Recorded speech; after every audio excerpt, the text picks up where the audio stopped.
তো এখানে অনেক রকমের বিবাদ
বিভিন্ন আর্টিস্ট আসছে, তাদের বিভিন্ন আর্ট করছে, আমরা তাদেরকে সহায়তা করছি।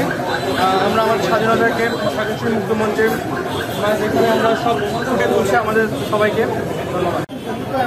আমাদের দেশ যেহেতু দ্বিতীয়বারের মতো নতুনভাবে স্বাধীন হয়েছে, তো আমরা স্টুডেন্টরা সবাই মিলে দেশকে নতুনভাবে সাজাইতে এসেছি।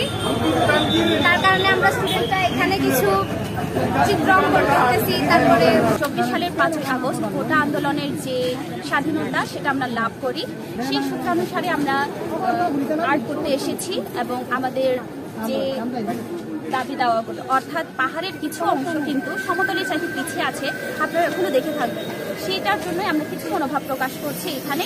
তবে আমরা যে একটা নতুন দেশ গড়ে তুলছি তার প্রত্যয়ে আমাদের খাগড়াছড়ির ছাত্র সমাজরা আমরা উদ্যোগ নিয়েছি যে আমরা দেশটাকে নতুন করে সাজাবো।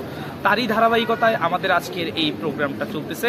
এখানে হচ্ছে আমাদের অসাম্প্রদায়িক একটা বিষয় তুলে ধরা হচ্ছে। সেখানে হচ্ছে আমাদের পাহাড়ি বাঙালি, এখানে সবাই যেহেতু আমাদের এই পার্বত্য অঞ্চলে বসবাস করে, তাই সবার মিশেলে যেভাবে একটি সমৃদ্ধ নতুন বাংলাদেশ গড়ে তোলা হয়, যেখানে থাকবে না কোনো বৈষম্য, সেভাবে আমরা কাজ করছি। এটা যাতে সবার মাঝে